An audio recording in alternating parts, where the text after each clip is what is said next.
नमस्कार दोस्तों, एक बार फिर आप सबका बहुत बहुत स्वागत है। आज का इस वीडियो में देखने वाला क्वेश्चन 80 से आगे जो बचे हुए हैं सभी को सॉल्व करेंगे। 80 नंबर क्वेश्चन देखिए, लिख रहा है कि 6 पुरुष एवं 9 महिलाएं एक कार्य को 4 दिनों में करते हैं। 4 पुरुष एवं 3 महिलाएं उसी कार्य को 8 दिनों में करते हैं, तो 20 पुरुष एवं 6 महिलाएं उसी कार्य को कितने दिनों में करेंगे। इस क्वेश्चन को हमें सॉल्व करना है, तो चलिए हम इसे सॉल्व करते हैं। 6 पुरुष एवं 9 महिलाएं। सबसे पहले कहा गया है कि 6 पुरुष, तो 6 और पुरुष मान लिए हम, इसके बाद 9 और डब्लू से वोमेन यानी महिलाएं मान लिए।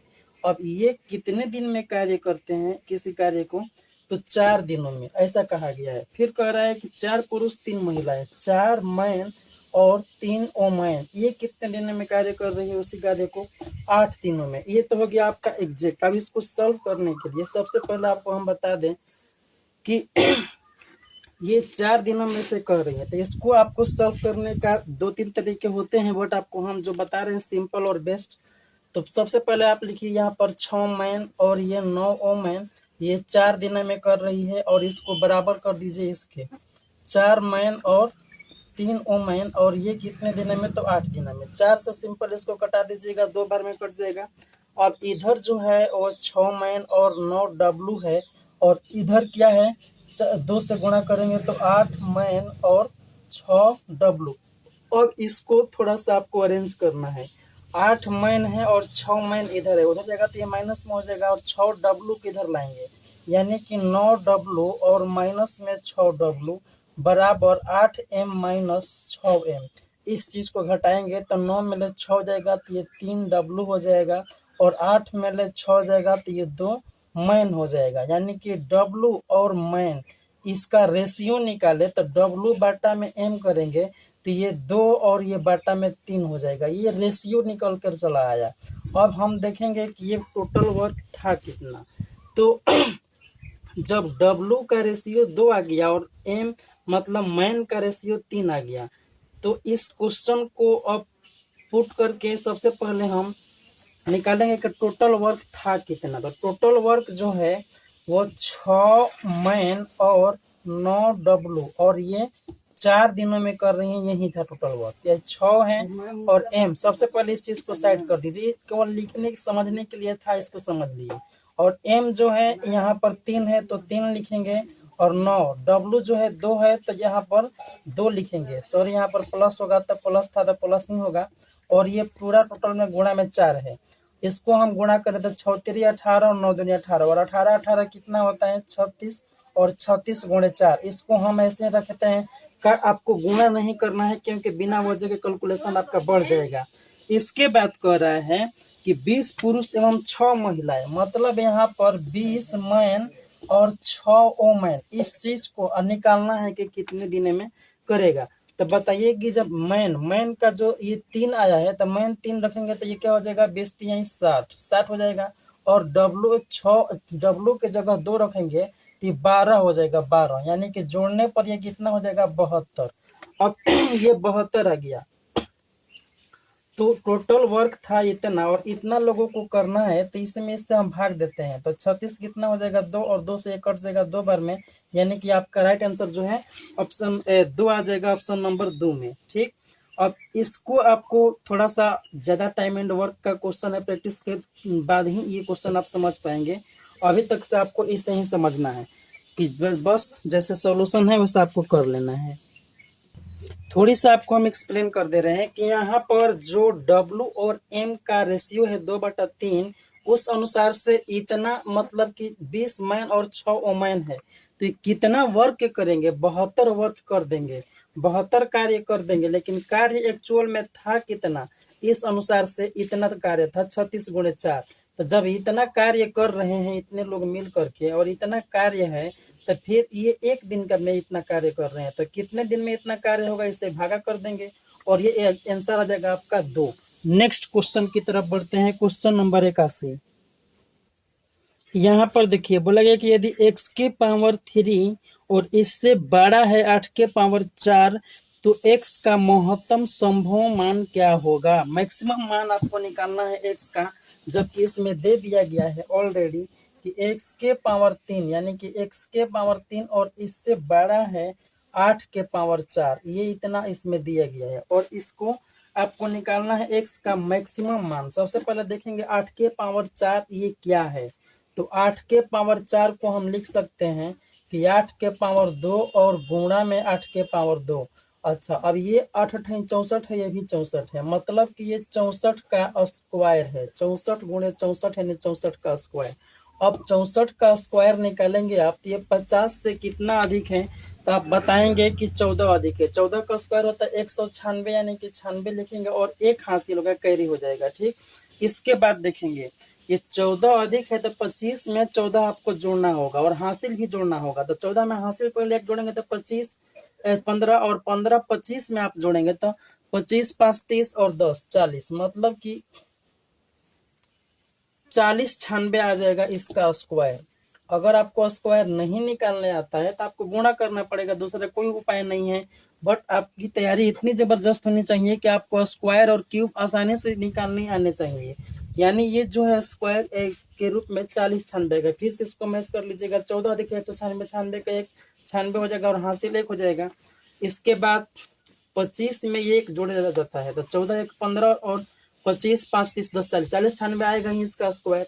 अब ये कह रहा है ना कि x का एक मान है महत्तम मान जो कि इसके पावर 3 करेंगे, मतलब कि x का जो आंसर है यही 3 में से होगा और एक ऑप्शन है चौथा, इसमें से कोई, इनमें से कोई नहीं। तो अगर ये तीनों नहीं होगा तो चौथा होगा। तो सबसे पहले इन तीनों को हम चेक करेंगे और इसके बाद देखेंगे। सबसे पहले यहाँ पर क्या कह रहा है कि कह रहा है कि इसका क्यूब इसका होगा ना, वो जो वैल्यू होगा क्यूब वाला इससे छोटा होगा, मैंने 40 96 से छोटा होगा। तो देखते हैं किसका क्यूब 40 96 से छोटा हो रहा है। इसका क्यूब निकालना है आपको। क्यूब निकालने का मतलब है कि 3 बार आपको गुणा करना है। अगर आप अच्छा मेथड यूज करना चाहते हैं तो इसका सिंपल तरीका होता है, इसको ऐसे रखिए और यहाँ पर ये इसका स्क्वायर कर दीजिए और इसका यहाँ पर क्यूब कर दीजिए। इसका आप डबल कर दीजिए, इसका भी डबल कर दीजिए और सिंपल इस चीज को सिंगल डिजिट में आपको जोड़ देना है। मतलब यहाँ पर 5 है और 12 हासिल हो गया तो 12 यहाँ पर 5 2 7 होगा और ये आपका कैरी के रूप में आ जाएगा। 5 2 7 1 8 8 कैरी के रूप में। 8 5 13 के 3 हो जाएगा और हासिल लेके एक 2 यानी 2 यहाँ पर आ जाएगा 3 33 75। अब बताइए 33 75 इसका क्यूब आ गया, ये आपको आना चाहिए। अगर नहीं आता है तो 25 का पहले आप स्क्वायर निकालेंगे 225 और इसमें 15 का स्क्वायर 225 और इसमें 15 से आपको गुणा करना होगा। तो 15 5 75 के 5 हासिल 7, 15 दूनी 30 और 7 37 के 7 हासिल 3, 15 दूनी 30 और 3 33। ऐसे भी आप करेंगे तो इतना ही आएगा। अब आपको जो भी आता हो उसके अनुसार करना है। अगर आप इस चीज की तैयारी यहाँ से करते हैं तो आपको हम स्क्वायर और क्यूब निकालना बहुत ही बेस्ट तरीके से बताते हैं। अब यहाँ पर देखिए 16 है, 16 इसका क्यूब निकालना है तो हमें यही आसान लगता है। एक है इसको 6 लिखिए और इसका 36 और इसका क्या लिख दिए 216।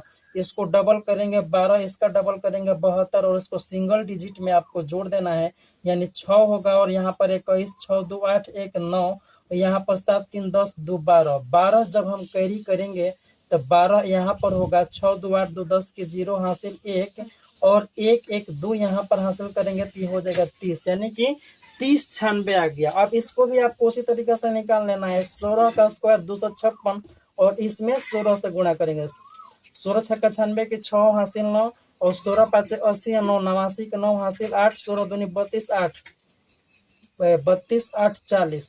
सॉरी थोड़ा यहाँ से मिस कुछ हो गया है। 6 और 21 हासिल 6 2 8 1 9 7 3 10 और 2 12। तो 6 2 8 2 10 के 0 हासिल 1 और 1 1 2 1 3 1 4, मतलब कि हासिल भी यहाँ पर जोड़ना है। तो 3 हो गया 1 2 3 और एक हासिल जो अलग से है 4, मतलब कि 4 यहाँ पर आएगा 40 96। वैसे भी इससे गुणा करके आप देख सकते हैं। 16 छक्का 96 के 6 हासिल 9, 16 पाँच 80 9 89 के 9 हासिल 8, 16 दूनी 32 8 40 40 96 आ गया। अब इसका क्यूब भी निकालना होगा जो कि 17 है। 17 का क्यूब होता है स्क्वायर 289 और इसमें आप 17 से गुणा कर सकते हैं। तो 17 नामा क्या हो जाएगा 53 से 3 हासिल 15 हो जाता है और 17 8 36 से में 15 आपको जोड़ना है। तो 136 में 5 जोड़ेंगे तो 141, और 141 में 10 जोड़ेंगे 151, 151 का 1 होगा और हासिल हो जाएगा 15, और 17 दूनी 34, और 34 में आपको 15 जोड़ना है तो 34 और 5 39, और 10 49, मतलब इतना आ जाएगा 49 13।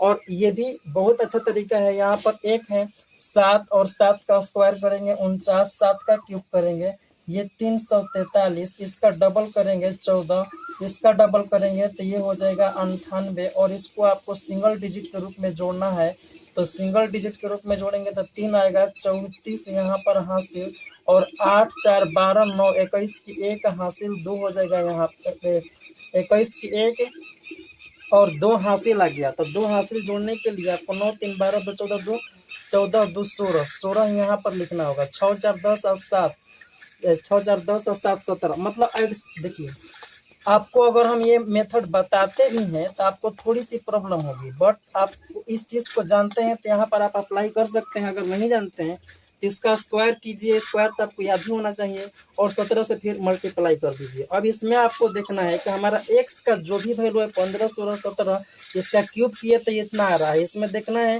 कि 40 96 से वैल्यू किसका कम है, इसका है नहीं, इसका है नहीं, सिंपल इसका कम है तो यही हमारा आंसर हो जाएगा, जो कि ऑप्शन नंबर 1 में दिया गया है। 40 96 से इसका कम वैल्यू है। इसमें क्या था, इसमें आपको क्यूब निकालना था सिंपल, और स्क्वायर का आपको ट्रिक पता होना चाहिए था, बस तभी आप इस क्वेश्चन को आसानी से कर पाएंगे, अदरवाइज ये बहुत लंबा जाता है गुणा भागा करने में। ठीक, आगे का क्वेश्चन देखिए। नेक्स्ट क्वेश्चन देखिए, बोला गया इसमें कि 3x माइनस वाई बटा 5 बराबर 10 एवं xy बराबर 5 हो तो 27x cube minus Y cube बटा 125 का वैल्यू क्या होगा। सिंपल चीज इसको देख लीजिए आप। सबसे पहले यहाँ पर 3x माइनस वाई बटा 5, मतलब ये 3x है और माइनस से वाई बटा 5, इसका वैल्यू 10 दिया गया है, और इतना ही नहीं, बोला गया है कि एक्स वाई जो है वो 5 आ गया है। तो फिर हमें वैल्यू निकालना है किस चीज़ का, 27 X cube minus Y cube बटा में 125 का। तो ये आप ध्यान से देखेंगे तो इसका क्यूब ही है ये जो है, तो a माइनस बी का होल क्यूब आपको याद होना चाहिए, सूत्र पर ये है, ये सूत्र पर है a माइनस बी का होल क्यूब। अब इसको हम होल क्यूब करेंगे तो इधर भी होल क्यूब हो जाएगा, दोनों तरफ क्यूब करना होगा। अब ये होगा तो ये इसका आपको सूत्र याद होना चाहिए, ये होता है a क्यूब, मतलब ये 27 X cube minus B cube यानी कि वाई क्यूब बटा में 125, जो कि हमें निकालना है। इसके बाद होता है माइनस 3 होगा a मतलब कितना है 3x, और b कितना है y बटा में 5 3ab into M A minus B होता है, यानी कि 3x माइनस वाई बटा में 5, और 3x माइनस वाई बटा 5 पहले से 10 था तो इसका वैल्यू कितना हो जाएगा 10। अब आपको हम यहाँ से बता रहे हैं कि ऑलरेडी इसका पावर जो 3 है तो ये कितना जीरो वाला हो जाएगा, 3 जीरो वाला। ठीक, अच्छा, और हमने तो यहाँ पर क्यूब किया है। अब पहले से वैल्यू कितना था, इतना बराबर 10 था, तो 10 था तो मतलब कि इस जगह पर हम 10 लिखे तो कोई बुराई तो है नहीं। यहाँ पर हम गुणा करेंगे तो 9 बटा 5 एक्स वाई आ जाएगा, और 9 बटा 5 देखिए 9 बटा 5 एक्स वाई आएगा, और एक्स वाई की वैल्यू है 5, तो इसको हम कटा देंगे तो 9 हो जाएगा। यहाँ तक तो आपको क्लियर और स्पष्ट आ रहा होगा। अब ये 9 हो जा रहा है पूरा, मतलब कि ये टर्म में कितना हो जा रहा है 9, और ये कितना है 10, ये मल्टीप्लाई के रूप में यानी 90, यानी माइनस में ये कितना है 90, ये माइनस में 90 है, इधर जाएगा तो इसका वैल्यू सिंगल हो जाएगा, और इधर आकर प्लस में हो जाएगा 90, और 90 हम ऐड करेंगे तो ये कितना हो जाएगा 1090, जो कि हमारा राइट आंसर है और ऑप्शन नंबर 2 में दिया गया है। इस चीज को आपको प्रैक्टिस के दौरान ही आ पाएगा, मतलब ये आपको फॉर्मूला जरूर याद होना चाहिए, तभी आप इस क्वेश्चन को कर पाएंगे। नेक्स्ट क्वेश्चन देखिए, चाहे आप किसी भी राज्य से क्यों न हो, और यदि आप मेधा छात्रवृत्ति के एसएटी और एमएटी की तैयारी बिल्कुल बेसिक से एडवांस लेवल तक करना चाहते हैं तो आप सही जगह पर आ गए हैं। एमएटी के रीजनिंग का वर्बल हो या हो नॉन वर्बल, चाहे फिर ऐसे टी का मैथ ही क्यों ना हो। ये जो क्वेश्चन आप देख रहे हैं वो एसएटी के मैथ का क्वेश्चन है जो कि प्रीवियस ईयर एग्जाम में पूछा गया था और ये जो क्वेश्चन है उस बुक का क्वेश्चन है जहां से इसे हूबहू छाप दिया गया है। अब बात कर लेते हैं एसएटी के जीके जीएस की। अब बात करते हैं जीके जीएस की, तो वो तो आप हवा में उड़ा देंगे। केवल आपको जो कंसेप्ट दिया जाए, जो भी आपको नोट्स दिया जाए, उसे केवल आपको याद करना है बस, फिर आपको रिजल्ट लाने से कोई नहीं रोक सकता है। ये एसएटी में जीके के और जीके के नोट्स ऐसा बनाया जाता है कि सीधे आपके एग्जाम में क्वेश्चन छप जाते हैं। तो देखिए आपको हम प्रूफ दिखाते हैं। तो यहाँ पर ये देखिए क्वेश्चन नंबर 38 कह रहे हैं कि 3 कठिया प्रथा संबंधित है और ये जो है आपको नोट्स में दिखा रहे हैं सीधे। यहाँ पर ये देखिए 3 कठिया प्रथा क्या था। 1 बीघा के 3 कट्ठा में नील का खेती करना ही 3 कठिया प्रथा था। आप देख रहे हैं कितना सिमिलरिटी है। मतलब अगर इस क्वेश्चन को यहाँ पर कोई विद्यार्थी याद कर लेता है तो ये चुटकियों में उसे आंसर लगा सकता है। नेक्स्ट देखिए, यहाँ पर 46 नंबर क्वेश्चन देखिए 2023 का है। शांति निकेतन की स्थापना किसने की? तो रविंद्रनाथ टैगोर। और ये देखिए हमारे नोट से कितना मिलता जुलता है कि रविंद्रनाथ टैगोर ने कलकत्ता में किसका स्थापना की? तो शांति निकेतन की। अगर कोई व्यक्ति इस क्वेश्चन को याद कर ले कि कलकत्ता में रविंद्रनाथ टैगोर ने किसकी स्थापना की? तो शांति निकेतन की। तो क्या लगता है कि शांति निकेतन का स्थापना किसने की? इस क्वेश्चन को नहीं बना सकता है? जी बिल्कुल बना सकता है। और एक क्वेश्चन दिखाते हैं हम आपको। क्वेश्चन नंबर 21 देखिए, गैल्वीकरण या यशद लेपन एक प्रकार का विद्युत लेपन है। इसमें किस धातु का परत लोहे पर चढ़ाई जाती है ताकि उसका संक्षारण और जंग लगना रुक सके? इस क्वेश्चन का राइट आंसर होगा चौथा जो कि जिंक दिया गया है। और यहाँ पर आपको हम दिखा रहे हैं, देखिए सबसे पहले नोट्स में लोहा पर जंग लगने से बचने के लिए किस धातु की परत चढ़ाई जाती है? तो आंसर है जिंक। और यहाँ पर देखिए कि लोहे पर जस्ता की परत चढ़ाने की प्रक्रिया को क्या कहते हैं? तो गैल्वेनाइजेशन। मतलब ये जिंक की परत रह जाती है जिसको गैल्वेनाइजेशन बोलते हैं। और इस गैल्वेनाइजेशन में क्या परत रह जाती है? तो जिंक की। और यही एक क्वेश्चन पूछा गया है कि गैल्वीकरण में आप किस धातु की परत चढ़ाई जाती है? तो आंसर क्या हो जाएगा? जिंक। तो आपको क्या लगता है कि जब व्यक्ति इस क्वेश्चन को याद कर लेगा तो क्या इस क्वेश्चन का आंसर नहीं दे पाएगा? तो आप देख पा रहे हैं कि हमारे जीके इतनी स्ट्रांग होती है कि फिर यहाँ पर एग्जाम के क्वेश्चन आसानी से किया जा सकता है। तो फिर देर किस बात की, अभी आप हमारे कोर्स को ज्वाइन कीजिए और अपने ऑनलाइन तैयारी में 4 चांद लगा लीजिए और आप निश्चित ही सफलता के लिए आप अपना एक सीट निश्चित कर सकते हैं और अपना रिजल्ट निश्चित रूप से पा सकते हैं। तो फिर देर किस बात की, अभी उठाइए फोन और मुझे व्हाट्सएप या कॉल करके इस कोर्स को ज्वाइन कीजिए और आप निश्चित सफलता पाइए। नेक्स्ट क्वेश्चन देखिए 83 नंबर कह रहा है कि समीकरण 2x माइनस वाई बराबर 4b एवं x बटा 3 प्लस बी वाई बराबर माइनस 4b कि एक से अधिक हल हो तो a बराबर एवं b बराबर क्या होगा? a और b का वैल्यू पूछ रहा है। सबसे पहले इस क्वेश्चन को हम लिखते हैं 2x माइनस वाई बराबर 4b। यहाँ पर दिया गया है 2x माइनस वाई बराबर 4b और इसके बाद कह रहे हैं कि ax बटा 3 प्लस बी वाई, मतलब ax बटा 3 प्लस बी वाई ये बराबर कितना है? माइनस 4b है। ठीक, अब इस चीज में a और b का वैल्यू निकालना है। जबकि बोल रहा है कि इसका एक से अधिक हल है, तो एक से अधिक हल है इसका रूल होता है कि ये a1 बटा a2 बराबर b1 बटा में b2 बराबर c1 बटा c2 ऐसा होना चाहिए कंडीशन में। और a b c a1 b1 c1 ये है क्या? तो x में जब मल्टीप्लाई करेंगे आप तो ये होता है a1 का वैल्यू, यानी कि यहाँ पर a1 जो है 2 है, इसमें x में जो मल्टीप्लाई है a2 का वैल्यू हो जाएगा। ये a2 जो है a बटा में 3 है। इसके बाद b1 जो है इसमें मल्टीप्लाई होगा यानी कि -1 से, और इसमें b2 से जो अप्लाई होगा वो यहाँ पर b होगा, मतलब मल्टीप्लाई जो होना चाहिए। ठीक, इसके बाद c1 इसमें कुछ नहीं है क्योंकि c1 जो होता है वह कांस्टेंट वैल्यू होता है और यहाँ पर भी C1 के रूप में कुछ नहीं है, सॉरी थोड़ा ध्यान से इसको देखा जाए, हाँ मतलब 4b है, C1 के जगह 4b है, ये वैल्यू है बराबर के रूप में, और C2 के जगह यहाँ पर -4b है। इस चीज को अब हम बराबर करेंगे, कहाँ से, यहाँ से A1 बटा में A2 बराबर B1 बटा B2 बराबर C1 बटा C2 से। A1 है 2 और बाटा में A2 करेंगे, यानी कि 2 बाटा में A और बाटा में 3। अच्छा, अब इसको बराबर करेंगे B1 बाटा B2, B1 क्या है -1 और बाटा में B, ऐसा है। और इसको भी बराबर करेंगे C1 बटा C2 के, यानी कि 4b और बाटा में -4b। अगर इसको ध्यान से देखें तो ये 4b से 4b कट जाएगा, यानी -1 आ जाएगा, ठीक।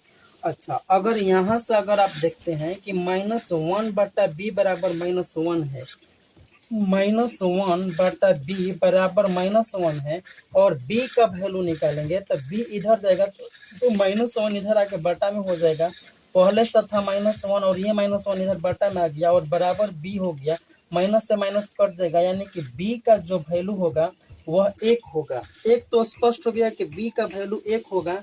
और a का देखिए क्वेश्चन में कह रहा है कि a का वैल्यू और b का वैल्यू, तो मतलब a का जो दिया है आंसर वो पहले और b का बाद में। अगर हम a का वैल्यू न भी निकालें तो भी हम b का अगर 1 मानते हैं और बाद में b का वैल्यू होना चाहिए, और बाद में केवल एक ही ऑप्शन में 1 है पहला, और यही हमारा आंसर हो जाएगा। लेकिन फिर भी अगर आप a का वैल्यू निकालना चाहते हैं तो a का आप वैल्यू निकाल लीजिए। आपको कहाँ से a का वैल्यू निकलेगा, आपको यहाँ से a का वैल्यू निकल जाएगा, ठीक।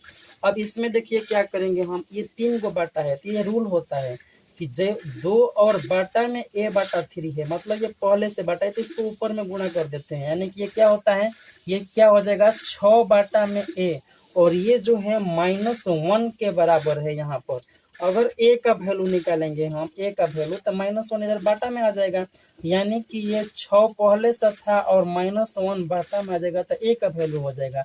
अगर a का वैल्यू करें तो -6, यानी कि a बराबर कितना आ जाएगा -6। अब देख लीजिए -6 और 1 केवल एक ही ऑप्शन में है, और है पहला, और इसमें सीक्वेंस में होना चाहिए, पहले a का तब b का, और a का वैल्यू आएगा -6 और b का 1। और देखिए इसमें चौथा ऑप्शन 1 -6 है, ये गलत हो जाएगा अगर आप टिक लगाते हैं तो सावधानी रखना होगा आपको क्वेश्चन का टिक लगाते समय भी, रंगते समय भी, कि किस चीज को हम आंसर बना रहे हैं। नेक्स्ट क्वेश्चन देखिए, इसमें क्वेश्चन देखिए 84, एक वर्ग ABCD के भीतर एक बिंदु M है, त्रिभुज MCD एक समबाहु त्रिभुज है एवं MCB कोण BD के E बिंदु पर काटती है, तो कोण BEC का वैल्यू क्या होगा, इसका मान क्या होगा। ऑप्शन आप देख पा रहे हैं किस तरीके से दिया गया है, और इस क्वेश्चन को हम सॉल्व करने की कोशिश करते हैं। ABCD एक वर्ग है, सबसे पहले हम एक वर्ग को एज्यूम करेंगे जिसकी लंबाई सेम लगभग हो,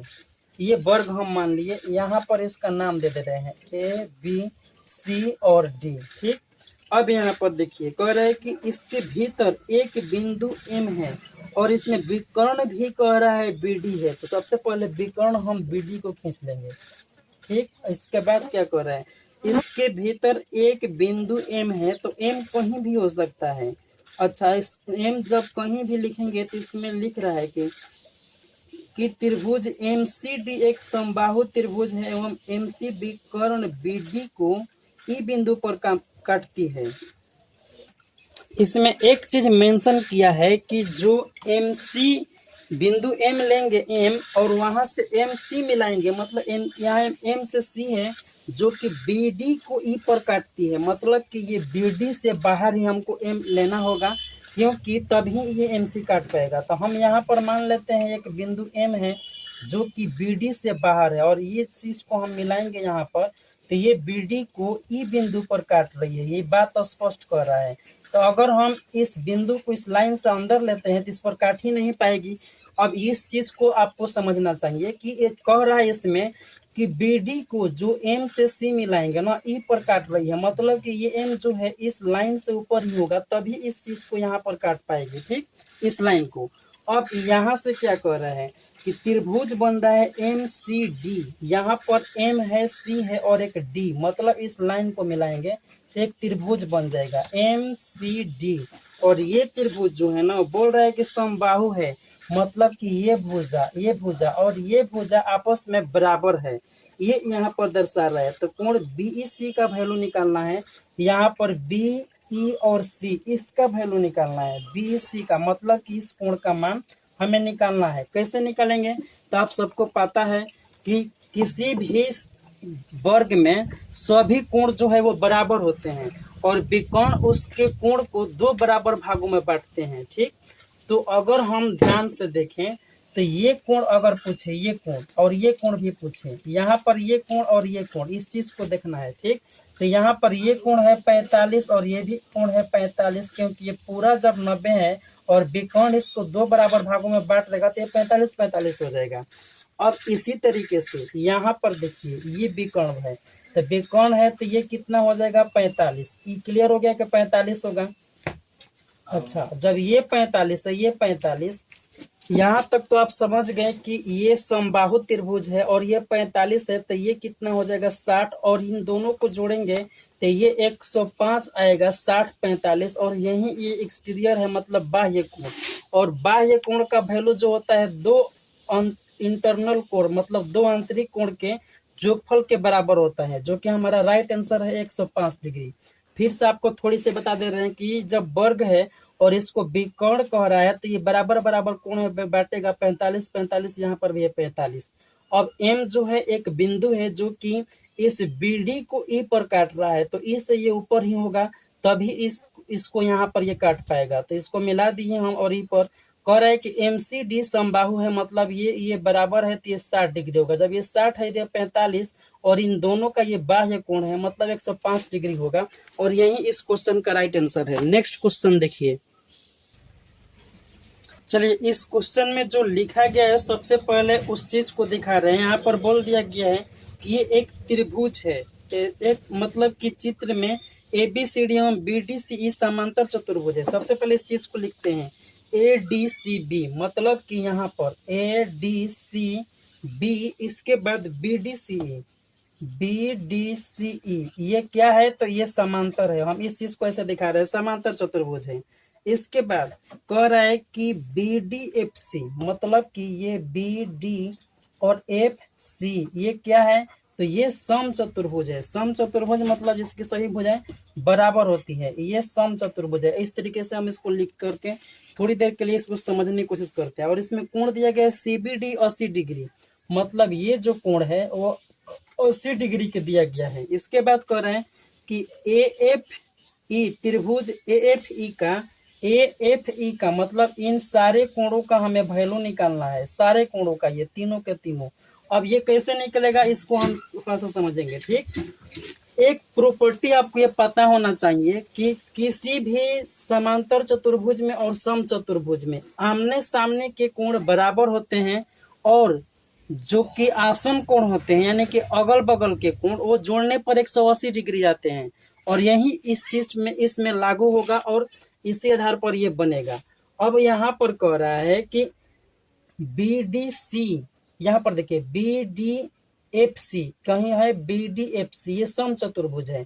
अब सम चतुर्भुज में और समांतर चतुर्भुज में दोनों में ये दोनों प्रॉपर्टी सेम होती है, मतलब कि आमने सामने के कोण बराबर, सम्मुख कोण कहें तो ये बराबर होगा सम्मुख कोण, और ये जो अगल बगल का कोण कहें तो ये एडजेसेंट कोण होता है 180 डिग्री। और इसमें जो भी हो, इसमें कोण B है, इसके सम्मुख है F, तो ये बराबर होगा यानी कि ये 80 डिग्री होगा। अगर हम पूरी क्वेश्चन न भी बनाए तो भी हमारा आंसर आ जाएगा, क्योंकि एक कोण तो इसमें 80 डिग्री होगा ही होगा तीनों कोण में से, और ऑप्शन में जिसमें एक कोण 80 डिग्री हो वो आंसर हो जाएगा। बट ऐसा कंडीशन में मान लीजिए किसी में दो ऑप्शन में आ जाए तो क्या करेंगे, प्रॉब्लम होगी। ऐसे तो हमारा आंसर आ गया, चौथा ऑप्शन होगा इसका राइट आंसर। लेकिन फिर भी अगर हम बाकी के दो कोण है इसको निकालना चाहें तो ये कैसे निकलेगा, तो ये तो आप देख लिए 80 80।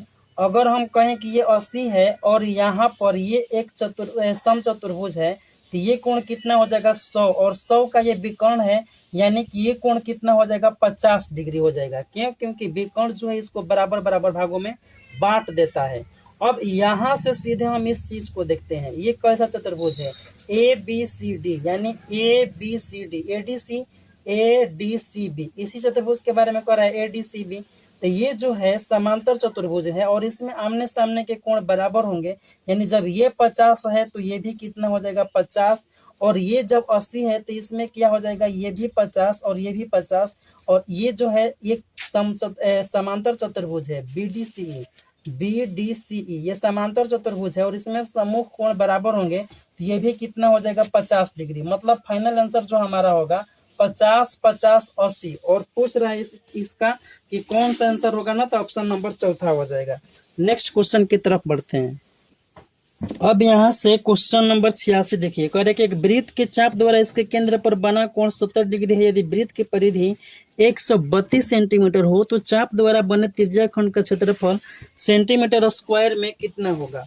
यहाँ पर कह रहा है कि एक वृत्त के चाप द्वारा इसके केंद्र पर बना कोण 70 डिग्री है और परिधि जो दिया गया है 132 सेंटीमीटर, यानी परिधि सी बराबर 132 सेंटीमीटर दिया गया है और कोण जो है 70 डिग्री। तो 70 डिग्री के द्वारा त्रिज्याखंड जो भी बनेगा उसका क्षेत्रफल होता है थीटा बटा में 360 डिग्री पाई आर स्क्वायर। अब ये पाई आर स्क्वायर है का, तो ये पाई आर स्क्वायर जो है वह वृत्त का क्षेत्रफल है पाई आर स्क्वायर, और थीटा इसमें जो है 70 डिग्री दे दिया गया है, 70 डिग्री बटा में 360 और यहाँ पर पाई आर स्क्वायर, मतलब 0 से 0 घटा दे तो ये 7 बटा में। सबसे पहले आपको हम इस चीज के बारे में बता रहे थे कि मतलब कि ये जो है इसका वैल्यू किसी भी तरीका से पाई आर स्क्वायर का मान अगर हम निकाल लेते हैं तो हमारा आंसर आ जाएगा। तो सबसे पहले हम देखेंगे इसको निकालने का बेस्ट तरीका क्या है। ऐसे आप फॉर्मूला बहुत सारे लगाएंगे, लेकिन हम आपको एक बेस्ट टेक्निक बता रहे हैं जहां से ये चीज निकाल सकते हैं आप आसानी से। अगर त्रिज्या 7 हो तो क्षेत्रफल होता है 154 सेंटीमीटर स्क्वायर, ठीक। परिधि है वो 44 होता है, यहाँ पर 132 44 है, मतलब इसका देखेंगे हम कितना गुना है। तो जो ये है आप आसानी से बता सकते हैं कि ये कितना गुना है, तो ये 3 गुना है। 3 चौक के 12 के 2 हाथ से लेकर 3 चौक के 12 1 13, 3 गुना जब ये है तो क्षेत्रफल कितना हो जाएगा 154 के 3 के स्क्वायर गुना, मतलब कि 7 बटा में ये 36 है और सीधे सीधे पाई स्क्वायर का मान होगा 154 और गुणे में 9। बस ऐसे ही आपको बनाना है और यही इस चीज को प्रैक्टिस आप करेंगे तभी आपको ये चीज आएगा, अदरवाइज ये नहीं आ पाएगा। आप इसको प्रैक्टिस आपको करना ही करना होगा। अब ये 9 से आपको कटा देंगे यहाँ पर तो 4 बार में, और 4 से इस चीज को कटाएंगे हम तो नहीं कटेगा, तो बट 2 से कटाएंगे और 2 से 2 बार में 2 से 2 7 14 और 1 15 2 7 इतना आ जाएगा, ठीक। अब इस चीज को गुणा करेंगे, 7 7 49 की 9 हासिल 4 7 7 49 और 4 53 बटा में 2, इसको हम पूरा पूरी कटाएंगे तो 2 दूनी का 4 1 5 2 6 का 12 1 13 2 9 18 1 19 और 2 5 10 2 5 10, यहाँ पर 269.5 आ गया और यही इस क्वेश्चन का आंसर है जो कि ऑप्शन नंबर 1 में दिया गया है। अब इस चीज को आप बनाते हैं लॉन्ग मेथड से तो पूरा बोर्ड चल जाएगा और कैलकुलेशन बिना वजह की होगी, बट आपको ये चीज की प्रैक्टिस होनी चाहिए कि इसमें जो भी त्रिज्या है और इसका परिधि है और उसका क्षेत्रफल उसमें क्या रिलेशन होता है, तभी आप इस क्वेश्चन को सॉल्व कर पाएंगे और आसानी से। अब ऐसे भी आप बना सकते हैं और सारे भी मेथड हैं। नेक्स्ट क्वेश्चन की तरफ बढ़ते हैं। क्वेश्चन नंबर 87 बोल रहे कि घनाभ का संपूर्ण पृष्ठीय क्षेत्रफल 96 सेंटीमीटर स्क्वायर है। इसकी लंबाई चौड़ाई एवं ऊंचाई के वर्गों का योग 48 सेंटीमीटर है। घनाभ की ऊंचाई सेंटीमीटर में क्या होगी ये बता रहा है, पूछ रहा है, ठीक। करे घनाभ का संपूर्ण पृष्ठीय क्षेत्रफल, घनाभ का संपूर्ण पृष्ठीय क्षेत्रफल कितना होता है, और ये आपको घन और इसमें घनाभ दो चीजों का आपको ये पता होना चाहिए, ठीक। तो संपूर्ण पृष्ठीय क्षेत्रफल जब बोल रहा है तो ये चीज होता है 2 इंटू लंबाई प्लस चौड़ाई और चौड़ाई प्लस ऊंचाई, ऊंचाई प्लस लंबाई, और ये कितना दिया गया है 96। अगर हम कहें कि LB प्लस BH और प्लस HL ये कितना हो जाएगा, तो 2 से इसको कटा देंगे, 2 चौक के 8 1 9 और 2 8 16 मतलब 48 आ जाएगा। इसके बाद कह रहा है कि इसकी लंबाई चौड़ाई एवं ऊंचाई के वर्गों का योग, लंबाई और चौड़ाई और ऊंचाई के वर्गों का योग ये कितना है, तो ये 48 दिया गया है। ठीक, अब ये कब संभव है, यहाँ पर देख रहे हैं आप कि एल स्क्वायर कर रहा है और एच स्क्वायर बी स्क्वायर तभी 48 आ रहा है। और यहाँ पर देख रहे हैं कि एल बी मतलब कि एल से बी से गुणा कर रहे हैं और बी से एच से और एच से एल से, अब फिर भी इसको ऐड कर रहे हैं तभी 48 आ रहा है। तो ऐसे में केवल एक ही ऑप्शन है, मतलब कि इसको आप बारी बारी से ऑप्शन ले करके तभी सॉल्व कर पाएंगे। ठीक, तो अगर हम 3 मानते हैं, ऊंचाई 3, सॉरी यहाँ पर हिट एंड ट्रायल आपको काम करने वाला है। मतलब कि देख रहे हैं आप कि एल स्क्वायर और एच स्क्वायर बेस पर 48 है, मतलब स्क्वायर वाली वैल्यू होनी चाहिए। तो स्क्वायर अगर हम 4 का स्क्वायर मानते हैं और यहाँ पर भी 4 का स्क्वायर, यहाँ पर भी 4 का स्क्वायर, तो ये हो जाएगा 16, ये भी 16, ये भी 16, ये आसानी से 48 आ जा रहा है। ठीक, और यहाँ पर एल बी बी एच और एच एल सबको भी 4 4 माने हैं हम। देखिए ये भी 4, ये भी 4, तो 4 चौके क्या हो जाएगा, एल बी मतलब 4 और ये 4, 4 चौके 16 और ये भी 16, ये भी 16, मतलब कितना हो जाएगा 48।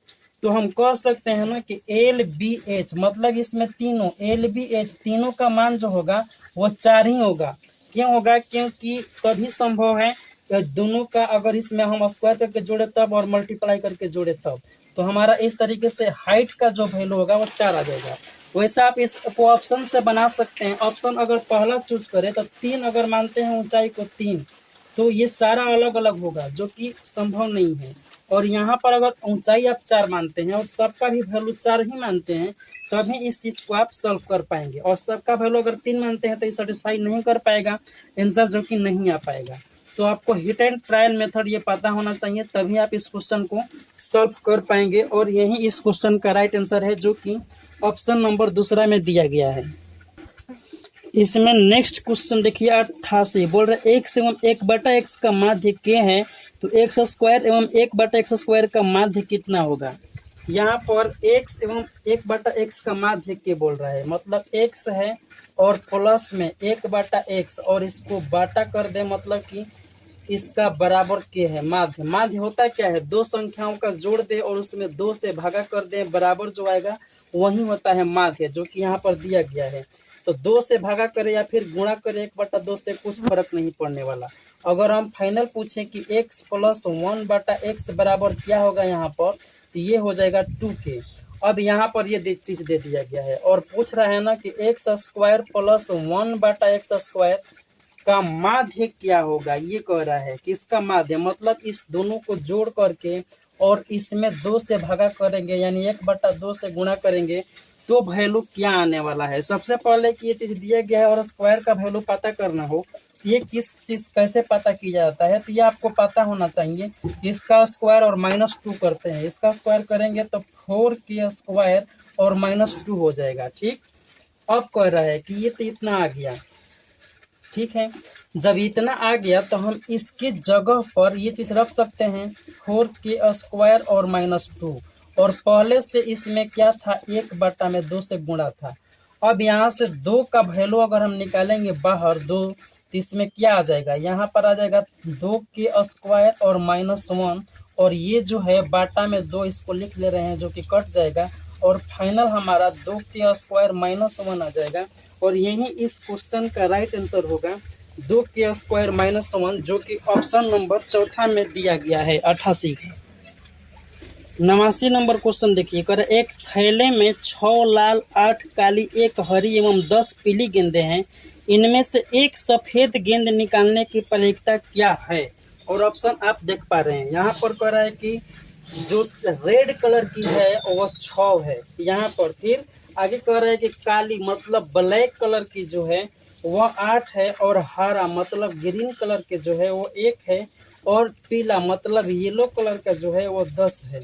इसमें कह रहा है ना कि एक सफेद गेंद मतलब कि व्हाइट वाला निकालने की क्या प्रायिकता है। बताइए कि इसमें जब व्हाइट वाला है ही नहीं तो व्हाइट आप निकाल कैसे पाएंगे, मतलब इसकी प्रायिकता जो होगी वह 0 होगी। और यही इस क्वेश्चन का राइट आंसर है, जो कि इसमें से सबसे आसान क्वेश्चन यही देखने को मिला।